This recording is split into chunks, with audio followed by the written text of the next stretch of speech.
the Tri-Cities Regional Chamber of Commerce Quick Takes Legislative Live video series.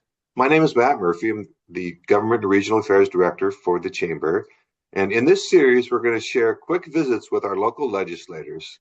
We want to know what's going on, what the hot topics are, and what in general is happening in Olympia.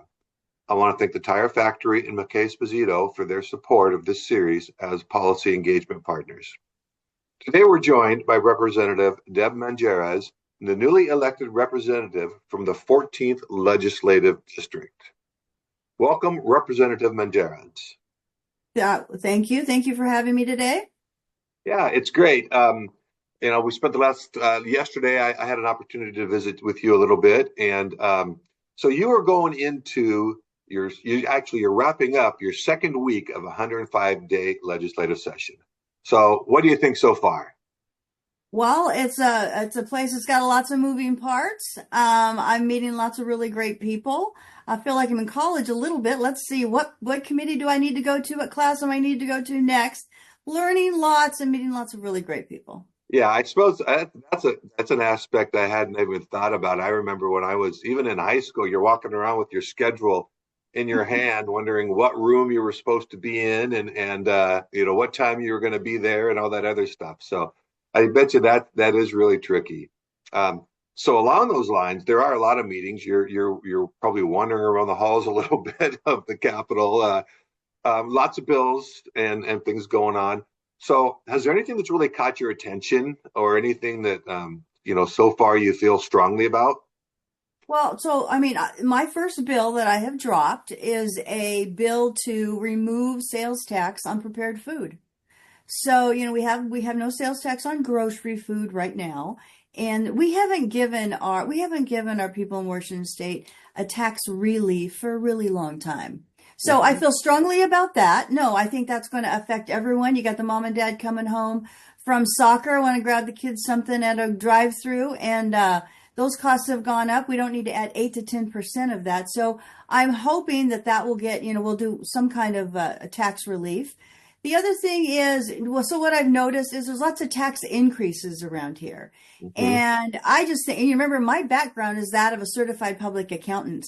So right. I know when you dig in, and having to balance a business and make sure you have money to pay for payroll and all those sort of things. I know there's some management that can be done with our state budget to make sure, our state employees are paid right and our people are taken care of without raising taxes. I just really believe that. So I'm not really pleased with the proposal to increase property taxes. And I would say 99.9% of all the people in this state don't want that either. So I'm concerned about those things. Outstanding. I agree with you. And any relief that you can give and that your partners over there in Olympia can give us is greatly appreciated. Definitely. We're working on it. Yes, thank you. So now the 14th is the newly revised 14th. It wraps basically from Yakima down 82, wraps around the Tri-Cities, hits downtown Pasco. So it's quite a convoluted district.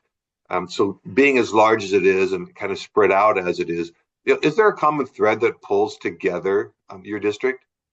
Well, you could say yes and no.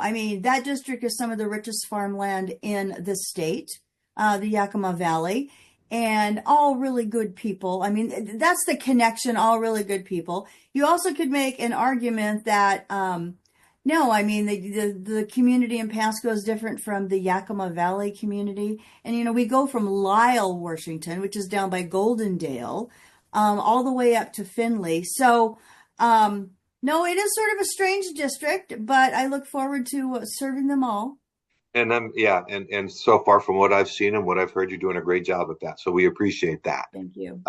So the last question, besides the end of the session, which you just started, is there anything you're looking forward to over the course of the next couple months and the rest of the session?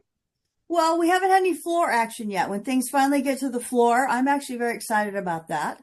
We got some really smart people in our caucus, really smart people Yeah, that's true. that really care about the people and recognize the needs of all people. So I guess I'm looking forward to floor action besides the end of session, getting back home to my family. Yeah, I imagine it's not like a Western Washington legislator where you're never more than an hour away from home. So we appreciate the sacrifice that you're making there too. So I thank you so much. absolutely. So like I mentioned in the beginning, this is the legislative quick takes, and I want to respect your time. And the Tri-Cities is actually represented by 12 different legislators. And so over the course of the next, I don't know, few weeks here, I'm going to try to make the rounds to everybody. I want to thank you for your time and good luck over the course of the, I don't know, 90 days or so. I imagine you guys have a calendar where you're just crossing 95. 95 days. Yeah. You're counting them down. You're keeping track. So thank you for your time and good luck in the future. Thanks so much for having me. Thank you.